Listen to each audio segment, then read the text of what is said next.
Hello viewers, स्वागत है आप सभी का आपके अपने यूट्यूब चैनल यम्मे वाला पर। आज के इस एपिसोड में आज आप सीखने जा रहे हैं अरावली पर्वत के बारे में। अरावली पर्वत श्रृंखला क्या है, अरावली से संबंधित क्या है विवाद जो सभी के चर्चा का विषय बना हुआ है, सुप्रीम कोर्ट का इस पर क्या वक्तव्य आया है और इसके न होने से, इसके वीरान उजड़ जाने से हमारे समाज, हमारे पर्यावरण पर क्या प्रभाव पड़ेगा। आज के इस एपिसोड में आप पूरा फुल इंफॉर्मेशन वीडियो गेन करेंगे। तो आप लोग यदि चैनल पे नए हैं तो सब्सक्राइब कर लीजिए। यदि आप सब्सक्राइब कर लिए हैं तो आप इसको वीडियो को जरूर शेयर करें ताकि ज़्यादा से ज़्यादा बच्चे अरावली पर्वत के बारे में, अरावली पर्वत श्रृंखला क्या होती है, इसका हमारे भारतीय इतिहास से क्या संबंध है और इसके होने या न होने से भारतीय जीवन, भारतीय परंपरा और भारतीय वायुमंडल जो पर्यावरण है इस पर क्या प्रभाव पड़ेगा, आइए समझते हैं। तो सबसे पहले हम बात करते हैं अरावली पर्वत जो है ये गुजरात के पालनपुर से शुरू होती है और ये दिल्ली तक जाती है। अरावली पर्वत भारत की सबसे प्राचीन ही नहीं, विश्व की सबसे प्राचीन पर्वत श्रृंखलाओं में से एक है। अरावली पर्वत का इतिहास उतना पुराना है जितना पुराना हिमालय बनने की का इतिहास नहीं, अर्थात हिमालय से भी पुराना है। हिमालय से भी पुराना है कौन? अरावली पर्वत श्रृंखला। ठीक, तो आइए इसके बारे में एक एक करके समझते हैं और इसके होने से क्या हमें फायदे हैं और इसके न होने से हमें क्या फायदे होंगे, आप एक एक करके समझिए। तो सबसे पहले हम यहाँ पे बात करेंगे, यहाँ पे आप इमेज देख सकते हैं। अरावली सिर्फ पहाड़ी नहीं है, राजस्थान का स्वाभिमान है और अरावली जो पर्वत है इसे भारत की रीढ़ कहा जाता है। अरावली पर्वत को क्या कहा जाता है? अरावली पर्वत को भारत का रीढ़ कहा जाता है। क्यों भारत का रीढ़ कहा जाता है, आप इसको आराम से समझने वाले हैं। और हम बात करते हैं जो अरावली पर्वत है भारत का सबसे पुराना पर्वतमाला है। जैसा कि आप यहाँ इमेज में देख सकते हैं, कितना मनोहारी, मन को मोह लेने वाला ये है व्यू है अरावली पर्वतमाला का, पर्वत श्रृंखला का। और आपने सुना होगा, जाना होगा कि अरावली पर संग्राम हो रहे हैं, लोग आंदोलन छेड़ दे रहे हैं कि हम नहीं ऐसा होने देंगे।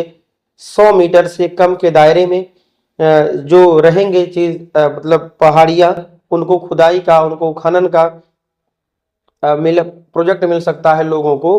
तो इसके कारण जो स्थानीय लोग हैं या जो देश के जितने भी प्रकृति प्रेमी लोग हैं उन सभी ने आंदोलन छेड़ दिया है कि हम अरावली को बचाएंगे, भारत का विनाश होने से हम रोकेंगे, क्योंकि आधुनिकीकरण के नाते हम अपनी प्राचीन गौरव को भुला न दें। जीव जंतु, पशु पक्षी जो भी वहां रहते हैं उनका भी संरक्षण हो, क्योंकि वो भी हमारे जैसे हैं। तो इस कारण से वहां के जो जनमानस हैं, दुनिया भर के साथ साथ देश के अपने देश के जो भी लोग हैं वो सबका मानना है कि अरावली को बचाव करना चाहिए। तो इसी क्रम में मैं आज आपके सामने वीडियो इसलिए बना रहा हूं ताकि आप भी अरावली पर्वत के इतिहास के बारे में जान सकें, इतिहास भूगोल क्या है और अरावली पर्वत का पर किस प्रकार की राजनीति हो रही है इसके बारे में आप समझ सकें। और इसके बाद हम बात करते हैं कि आप कुछ ऐसे तथ्य भी जानेंगे जिसके बारे में आप तथ्य को जानकर आप हैरान हो जाएंगे। और तो आइए हम एक एक करके शुरू करते हैं। और क्या इससे नुकसान होगा, क्या इससे फायदे होंगे अरावली पर्वत से? तो अरावली पर्वत के होने से केवल फायदा ही फायदा है, नुकसान बिल्कुल नहीं है। अरावली पर्वत के होने से रेगिस्तान जो है, राजस्थान रेगिस्तान होने से बचता है। रेगिस्तान को रोकती है कौन? अरावली पर्वत। ठीक है, तो आप एकदम बढ़िया से इसको सीखिए। तो आइए हम शुरू करते हैं इंट्रोडक्शन, अरावली पर्वत का इंट्रोडक्शन शुरू करते हैं और एक एक करके आप समझिए। सबसे पहले हम बात करते हैं परिचय की। तो अरावली पर्वत श्रृंखला भारत की सबसे प्राचीन पर्वत श्रृंखला मानी जाती है। क्या है? भारत की सबसे प्राचीन पर्वत श्रृंखला है। ठीक है, अब यह पर्वत श्रृंखला भारत के कहां है? उत्तर पश्चिम भाग में स्थित है। कहां पर है? उत्तर पश्चिम में है। और उत्तर पश्चिम समझते हैं वही राजस्थान, दिल्ली और उत्तराखंड, राजस्थान दिल्ली का इलाका। ठीक है, राजस्थान, दिल्ली, ठीक है, इन सब का जो इलाका है वही क्या है? उत्तर पश्चिमी इलाका है। और इसकी जो इतिहास है वो क्या है? लाखों वर्ष पुराना है। हिमालय के बनने से पहले ही अरावली पर्वत जो है भारत में विद्यमान है। ठीक है, तो ये भारत की क्या है, एक भारत की एक विरासत है, हेरिटेज है भारत की। ठीक है, तो आप याद रखिएगा। और अरावली पर्वत को क्या बोलते हैं हम, भारत की रीढ़ कहते हैं। रीढ़ समझते हैं, आपके शरीर में अगर रीढ़ की हड्डी न हो तो सोचिए आप खड़ा हो नहीं पाएंगे। इसी प्रकार यदि अरावली पर्वत का अस्तित्व तो नहीं होगा जिस दिन, उस दिन भारत की दशा और दिशा क्या होगी, पर्यावरण क्या होगी, ये तीनों ही बहुत ही खराब दयनीय स्थिति में होगी।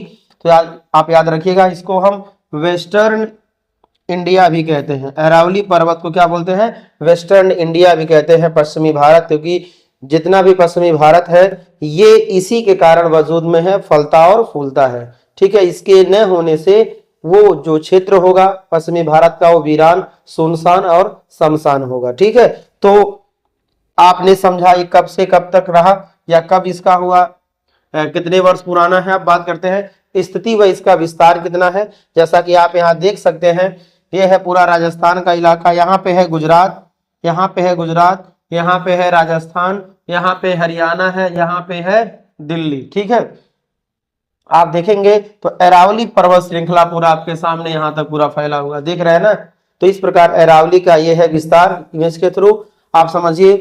अरावली जो है ये गुजरात के पालनपुर से हम दिल्ली रायसीना हिल्स तक जाती है। कौन, अरावली पर्वत श्रृंखला का विस्तार यहाँ से यहाँ तक है। और कुल लंबाई कितनी है, ये 800 किलोमीटर लंबी है। कुल अरावली पर्वत श्रृंखला कितनी किलोमीटर लंबी है, तो 800 किलोमीटर लंबी है। कहां से कहां तक जाती है, ये गुजरात के पालनपुर से दिल्ली रायसीना हिल्स तक जाती है। आप यहाँ देख सकते हैं गुजरात के हिल से लेकर कहां तक पूरा पहुंचती है ये। तो आप इसको याद रखिएगा, एग्जाम में किसी भी प्रकार के एग्जाम में पूछा जा सकता है। अब हम बात करते हैं, ये गुजरात के पालनपुर से कहां तक जाती है, दिल्ली रायसीना हिल्स तक जाती है। कुल लंबाई हमने बताया आपको 800 किलोमीटर होती है। ये राज्य जिनसे होकर गुजरती है, कौन कौन से राज्य हैं, तो गुजरात है, राजस्थान का सबसे बड़ा भाग है, ये हरियाणा है और दिल्ली है। इसमें मेन पार्ट जो मेन हिस्सा है वो राजस्थान में है ना, इसलिए बोला जाता है कि राजस्थान में अरावली पर्वत है। हालांकि इन जो स्टेट और है, दिल्ली, हरियाणा और गुजरात, इन सब में भी है, लेकिन ज्यादा हिस्सा कहाँ है, राजस्थान में है। तो ज्यादा हिस्सा जहाँ है वहीं का उसको माना जाएगा कि हाँ मेन हिस्सा यही है, बाकी और अलग अलग हिस्से हैं। तो ज्यादातर हिस्सा कहाँ है, राजस्थान में है, आप इसको याद रखिएगा। ठीक है, अब हम बढ़ते हैं आगे के टॉपिक की ओर। भूवैज्ञानिक इसकी आयु कितनी है, ठीक है, जियोलॉजिकल एज कितनी है इसकी। ठीक है, तो ध्यान देना है, अरावली जो पर्वत है, जो अरावली पर्वत है, ये विश्व की सबसे पुरानी वलित श्रृंखलाओं में से एक है। वलित पर्वत मतलब क्या होता है, तो इस प्रकार की संरचना वाले पर्वत क्या कहलाते हैं, वलित पर्वत कहलाते हैं। वलय के आकार के जिस पर पर्वत होते हैं उसको वलित पर्वत कहते हैं। तो इसकी आयु लगभग कितना है, 1500 से 2500 मिलियन वर्ष है। कितना है, 1500 से 2500 मिलियन वर्ष है किसकी आयु, अरावली पर्वत की आयु। आप इसको याद रखिएगा, यह हिमालय से भी कई गुना पुराना है। अरावली पर्वत क्या है, अरावली पर्वत का इतिहास हिमालय के बनने के इतिहास से भी कई हजार साल पुराना है। तो ये एक प्रकार से क्या है, भारत की धरोहर है, भारत की विरासत है। इसलिए जब इस पर आंच आई है तब लोगों ने संग्राम छेड़ दिया है, आंदोलन छेड़ दिया है, और बूढ़े से लेकर जवान तक सबके मुंह से यही निकल रहा है, सेव अरावली फॉर फ्यूचर, भविष्य के लिए अरावली को बचाए। यदि अरावली नहीं रहा तो समझिए भविष्य बर्बाद होगा, तबाह होगा, और उसके आसपास के एरिए सुनसान, शमशान और रेगिस्तान हो जाएंगे। ठीक है, अब आइए हम बढ़ते हैं, अरावली का निर्माण कैसे हुआ। तो यहाँ पे आप देख सकते हैं, इसका अरावली का व्यू आप देख सकते हैं, केवल हरियाली के रूप में यहाँ दर्शाया गया है। अरावली पर्वत का निर्माण कैसे हुआ, तो प्राचीन भू आंदोलन से। प्राचीन पहले के समय में पृथ्वी में क्या हुआ, हलचल हुआ, पृथ्वी में हलचल हुआ, भू आंदोलन हुआ, और उसके परिणाम स्वरूप वलन अर्थात फोल्डिंग और अपक्षय से के कारण ही, वलन और अपक्षय, ठीक है, मिट्टियों के कटने से और पृथ्वी के प्लेटों के बीच में खिसकाव होने से, टकराव होने से क्या बना, अरावली पर्वत श्रृंखला बना। और आज यह जो पर्वत है ना बहुत अधिक घिस चुका है, आज जो पर्वत है ना बहुत ज्यादा क्या हो चुका है, घिस चुका है, और कई स्थानों पर केवल छोटी पहाड़ियां बची हैं। कई स्थानों पर क्या बची हैं, केवल छोटी पहाड़ियां बची हैं। तो आप इसको याद रखिएगा, और इस कारण से 100 मीटर से कम की रेंज वाले पहाड़ियों को पर्वत मानने से इनकार कर दिया गया है। तो इस कारण से लोगों को डर है कि कहीं जो माइनिंग इस पर न हो जाए, इसलिए लोग आंदोलन कर रहे हैं। अब हम बात करते हैं सर्वोच्च शिखर इसमें कौन कौन से हैं। तो याद रखिएगा अरावली पर्वत श्रृंखला में सर्वोच्च शिखर है कौन है, ये है गुरु शिखर। स्थान कहाँ है, माउंट आबू राजस्थान में। गुरु शिखर है माउंट आबू राजस्थान में है और इसकी ऊंचाई कितनी है, ये 1722 मीटर है और यही अरावली पर्वत का सबसे ऊंचा बिंदु है। एग्जाम में पूछा जा सकता है अरावली पर्वत का सबसे ऊंचा बिंदु कौन सा है, तो वो गुरु शिखर है, सबसे ऊंचाई वाला है, माउंट आबू राजस्थान में है, उसकी ऊंचाई 1722 मीटर है। ठीक है, तो ये सभी चीजों को आप जानिए कि भारत के पास भी ऐसे ऐसे पर्वत श्रृंखलाएं हैं जो दुनिया में सबसे पुरानी मानी जाती हैं, ऐसी हैं। भारत का भी अपना एक इतिहास रहा है। माउंट आबू के बारे में समझिए, ये राजस्थान का एकमात्र हिल स्टेशन है। माउंट आबू क्या है, राजस्थान का एक सिंगल जो है वो हिल स्टेशन है। इसकी क्या खासियत बातें हैं, तो यहाँ पर दिलवाड़ा जैन मंदिर है।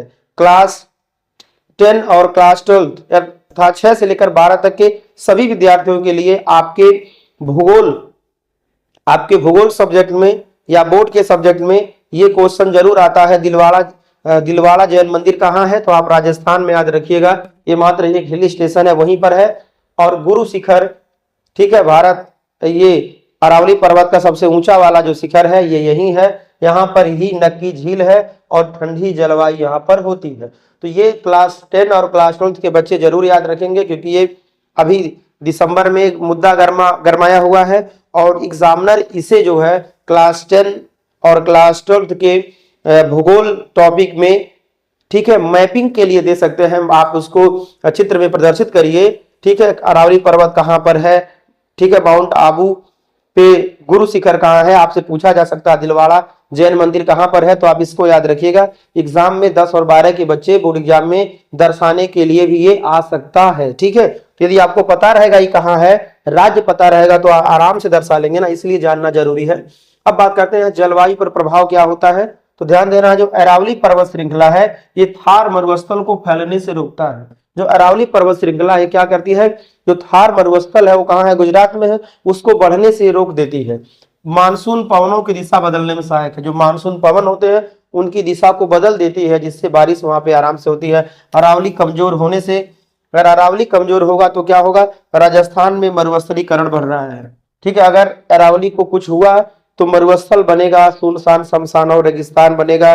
दिल्ली एनसीआर में धूल भरी आंधियां आएंगी। दिल्ली एनसीआर में क्या आएंगी, धूल भरी आंधियां आएंगी, आंधी और तूफान आएगा। ठीक है, और इस प्रकार जीवन जो है रहन सहन जीवन के लिए क्या होगा, उपयुक्त नहीं होगा। इसलिए अरावली को कमजोर होने से बचाइए। ठीक है, और अरावली सेव का आंदोलन चलाइए और बच्चे के जहन में ये बात होनी चाहिए कि जो प्राकृतिक जितने भी संसाधन हैं उनका सीमित उपयोग हो और क्षरण न उनका हो, ताकि मानव सभ्यता और ज्यादा समय तक इस धरती पे रह सके। नहीं तो जल्दी ही मानव सभ्यता यहाँ से विलुप्त हो जाएगी। कब, अरावली पर्वत जैसी पर्वत श्रृंखलाओं को यदि नष्ट किया जाएगा तब। ठीक है, तो आइए अब हम बात करते हैं आपके अगले टॉपिक की। तो आपका अगला टॉपिक है यहाँ पर और कौन कौन सी नदियां पाई जाती हैं। ध्यान देना है, कौन कौन सी नदियां प्रमुख निकलती हैं, यह भी बोर्ड एग्जाम के लिए बहुत जरूरी है। क्लास 10 और क्लास 12वीं के भूगोल, क्लास 12 में तो भूगोल एक विषय अलग से होता है और क्लास 10 में तो सोशल साइंस में ही भूगोल पार्ट में आ जाता है। तो आप याद रखिएगा अरावली से निकलने वाली प्रमुख नदियां कौन कौन सी हैं, कहाँ पे बहती हैं, कौन सी नदियां हैं, आप यहाँ इमेज में देख सकते हैं, थोड़ा कम ही इमेज है। फिलहाल आप नदी है बनास नदी है, पूर्व दिशा में बहती है। लूनी नदी है, पश्चिम दिशा में बहती है। साबरमती जो है नदी है, कहाँ बहती है, दक्षिण पश्चिम में बहती है। माही नदी है, वो माही दक्षिण में बहती है। और साहिबी घग्घर की सहायक नदी कहाँ बहती है, वो उत्तर। साहिबी कौन है, घग्घर की सहायक नदी है, उत्तर डायरेक्शन में बहती है। याद रखिएगा लूनी नदी अरब सागर की ओर बहने वाली नदी है। जो लूनी नदी है क्या है, अरब सागर की ओर बहने वाली नदी है। आप इसको याद रखिएगा कौन है, देखिएगा यही वाला कहाँ जा रही है, ये अरब सागर यहीं पे होता है ना, इधर जाती है। तो आप इसको याद रखिएगा, आपके सामने यहाँ पर है। देखिए अरावली पर्वत का पूरा विस्तार है आपके सामने, वहां पे दिल्ली एनसीआर तक गई है, हरियाणा का कुछ हिस्सा ये टच करती है। ठीक है, तो इस प्रकार आप इसको याद रखिएगा, कौन सी नदियां कहाँ पे जाती हैं। याद रखिएगा लूनी नदी कहाँ गिरती है, अरब सागर में गिरती है। तो आइए बढ़ते हैं अगले टॉपिक की ओर। अब आपको ध्यान देना है कि यहाँ पर कौन कौन से खनिज संसाधन हैं। और ध्यान दीजिएगा, खनिज संसाधनों के कारण ही काफी चालाकी से जो माइनिंग करने वाले जो समझदार लोग हैं वो उसको राजनीतिक साठगांठ करके, ठीक है, माइनिंग करने के लिए अरावली पर्वत को अपने हाथों में ले रहे थे। लेकिन आंदोलन हो रहा है, आंदोलन जरूर सफल होगा। अरावली क्षेत्र में खनिज क्या है, भरपूर मात्रा में है। प्रमुख खनिज कौन कौन से हैं, तो समस्तीय खनिज किसे कहते हैं, पृथ्वी के धरातल से जो पदार्थ खोद कर निकाले जाते हैं उन्हें खनिज कहते हैं। उन खनिजों में धातुएं और अयस्क पाई जाती हैं। धातुएं अयस्कों के रूप में पाई जाती हैं, तो वही है। इसमें तांबा रहेगा, कापर तांबा रहेगा, जस्ता जिंक रहेगा, सीसा लेड पाया जाएगा, संगमरमर जो है टाइल वाला, ग्रेनाइट और चूना पत्थर, ये सभी धातुएं हैं। ये सभी क्या है, धातुएं हैं। और ये सभी क्या है, ये जो है कंपाउंड फॉर्म में है। क्या है, कंपाउंड फॉर्म में है। तो आप इसको याद रखिएगा, ये सभी प्रमुख खनिज हैं। तो इन प्रमुख खनिजों के कारण ही अरावली पर्वत को दिया जा रहा है माइनिंग के लिए, लेकिन लोग इसका विरोध कर रहे हैं और ये रुकना तय है। आप यहाँ देख सकते हैं, इसमें बहुत से संसाधन इसके भूगर्भ में छिपे होंगे। तो इसको लेने के उद्देश्य से ही राजनीतिकरण हो रहा है और इसको उन धन्ना सेठों को सौंपा जा रहा है ताकि वो इसका पूरा उपयोग कर सके, इस धरती को चूस करके अपना बीड़ साम्राज्य बढ़ा सके। ठीक है, तो ये जो पढ़े लिखे लोग हैं, हमारे जैसे लोग, आपके जैसे लोग, ये जब इसके ऊपर जागरूक होंगे तो ऐसा होने से बचेगा और इस प्रकार अरावली का क्या होगा, संरक्षण होगा। अब हम बात करते हैं यहाँ पर बायोडायवर्सिटी क्या है, फ्लोरा एंड फना जो सूक्ष्म जीव हैं इनका क्या होता है। तो वनस्पति कौन कौन है यहाँ पर, शुष्क पर्णपाती यहाँ वन पाए जाते हैं, झाड़ियां पाई जाती हैं, कीकर, नीम और बबूल के वृक्ष पाए जाते हैं। कौन से वृक्ष पाए जाते हैं, कीकर, नीम और बबूल के वृक्ष पाए जाते हैं। तो जैसे हमारे आसपास वन पाए जाते हैं, जिस प्रकार के पौधे पाए जाते हैं उस प्रकार के यहाँ पर नहीं मिलते हैं, लेकिन यहाँ पर जो पौधे मिलते हैं उस वहां के लिए पर्याप्त, वहां के जीव जंतुओं के लिए क्या है, पर्याप्त है, अनुकूल है। ठीक है, वहां के लिए वो अनुकूलन होते हैं। अब बात करते हैं अरावली और दिल्ली, ये इसके बारे में क्या संबंध है। तो दिल्ली की रायसीना हिल्स, असोला भट्टी वन क्षेत्र अरावली का ही भाग है। दिल्ली की जो रायसीना हिल्स है, जो असोला भट्टी वन क्षेत्र है, वो दिल्ली का ही, अरावली का ही भाग है। अरावली जो है दिल्ली के लिए ग्रीन लंग का कार्य करती है। ग्रीन लंग समझते हैं, हरा फेफड़ा। क्या होता है, हरा फेफड़ा। अब सोचिए फेफड़ा का आपके शरीर में क्या काम है, फेफड़ा क्या करता है, फेफड़ा क्या काम करता है, आपकी हवा को शुद्ध करके क्या करता है, वो हार्ट तक पहुंचाता है ना। तो यदि नहीं रहेगा अरावली पर्वत, बताइए दिल्ली के लोग खांसेंगे ना। अभी आपको पता होगा दिल्ली के लोग वैसे ही ढांस और खांस रहे हैं। ठीक है, तो यदि सोचिए यदि नहीं होगा अरावली पर्वत तो नहीं होगा हरा फेफड़ा, और इसके बाद वहां होगा पर्यावरण का सबसे बड़ा लफड़ा। ठीक है, अब हम बात करते हैं जो अरावली हिल्स है, जो पहाड़ियां हैं, प्रदूषण रोकने में सहायक होती हैं। क्यों होती हैं, कि वहां पर जो भी शुष्क पर्णपाती जो वन पाए जाते हैं, जो भी वहां पर वनस्पतियां पाई जाती हैं, वो सभी क्या करती हैं, प्रकाश संश्लेषण की क्रिया द्वारा CO2 को लेती हैं, O2 देती हैं। इस प्रकार यदि वो वहां नहीं होगा, वहां माइनिंग होगा तो पेड़ पौधे ध्वस्त होंगे और इस प्रकार प्रदूषण रोकने में सहायता नहीं कर पाएगा अरावली पर्वत, और दिल्ली के लोग अभी ढांसेंगे और खासेंगे। अब बात करते हैं सुप्रीम कोर्ट का महत्वपूर्ण फैसला क्या आया है। तो 100 मीटर से कम ऊंचाई की पहाड़ियों को पर्वत श्रेणी नहीं माना जाएगा। सुप्रीम कोर्ट का आर्डर है कि 100 मीटर से कम ऊंची वाली पहाड़ियों को पर्वत श्रेणी नहीं माना जाएगा। इस प्रकार से लगभग 90% अरावली पर्वत का भाग इसके दायरे से बाहर हो जाएगा और माइनिंग के लिए किसी को दिया जा सकता है। तो इसलिए लोगों में जन आक्रोश है और लोग विरोध कर रहे हैं, आंदोलन कर रहे हैं, संग्राम कर रहे हैं। इसके कारण क्या है, तो कई क्षेत्रों में निर्माण व खनन को बढ़ावा मिलेगा और पर्यावरणविदों की चिंता है। ये क्या है, जो पर्यावरणविद हैं उनको इस बात की चिंता हुई है कि अगर ऐसा हुआ तो क्या होगा, बहुत ही दुर्गति होगी, पर्यावरण की भी होगी, इंसान की जो होगी वो तो अलग बात है। अरावली संरक्षण की जरूरत क्यों है, तो समस्याएं क्या होंगी, सुनिएगा। क्यों अरावली पर्वत की संरक्षण की जरूरत है, तो इससे समस्याएं क्या होंगी, अवैध खनन होगा, अतिक्रमण होगा, वनों की कटाई होगी और शहरीकरण होगा। तो इन सभी के होने से एक और विकास का नाम दिया जाएगा तो दूसरी ओर मानवता का धीरे धीरे पतन होगा, पशु पक्षी सभी का क्या होगा, वहां पर खात्मा होगा। ठीक है, अब आइए अब हम बढ़ते हैं अगले पॉइंट की ओर अगला पॉइंट है, इससे समाधान क्या होगा, तो ग्रीन वॉल परियोजना लगाई जाए। ठीक है, यहाँ पर ग्रीन वॉल परियोजना किया जाए, यहाँ पर इसको दीवारों से इसको घेरा जाए, वृक्षारोपण किया जाए, प्लांटेशन किया जाए, पौधे लगाए जाए और खनन पर सख्ती किया जाए। अरावली संरक्षण कानून बनाया जाए ताकि अरावली पर्वत को कोई भी नुकसान ना पहुंचाए। ये करके समाधान किया जा सकता है, अरावली पर्वत को संरक्षण से बचाया जा सकता है। अब हम बात करते हैं अगले पॉइंट की ओर। अरावली जो है ग्रीन वॉल परियोजना, ये क्या है, तो ये सरकार की योजना थी। 5 किमी चौड़ी हरित पट्टी हो, दिल्ली से गुजरात तक हो ये, और मरुस्थलीकरण रोकने हेतु चलाया गया एक परियोजना था। ठीक है, अभी भी है ये।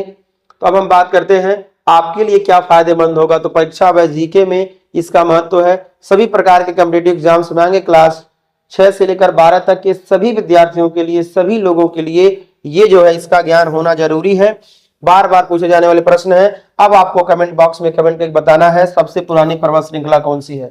क्योंकि आपने अभी पढ़ा है, तो सबसे पुरानी पर्वत श्रृंखला कौन है, आप कमेंट बॉक्स में कमेंट करिए। गुरु शिखर कहाँ है, आप कमेंट बॉक्स में कमेंट करेंगे। अरावली किन राज्यों में है, कमेंट बॉक्स में कमेंट करिए। थार मरुस्थल को कौन रोकता है, ये सबका आंसर आपको देना है। कहां पर आपको आंसर देना है, सीबी में।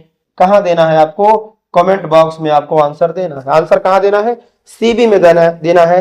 कमेंट बॉक्स में आपको इसका राइट आंसर देना है। ठीक है, तो इस प्रकार आज आपने अरावली पर्वत श्रृंखला के बारे में समझा। आज के लिए बस इतना ही। Thanks for watching my video. Jai Hind, safe Aravalli.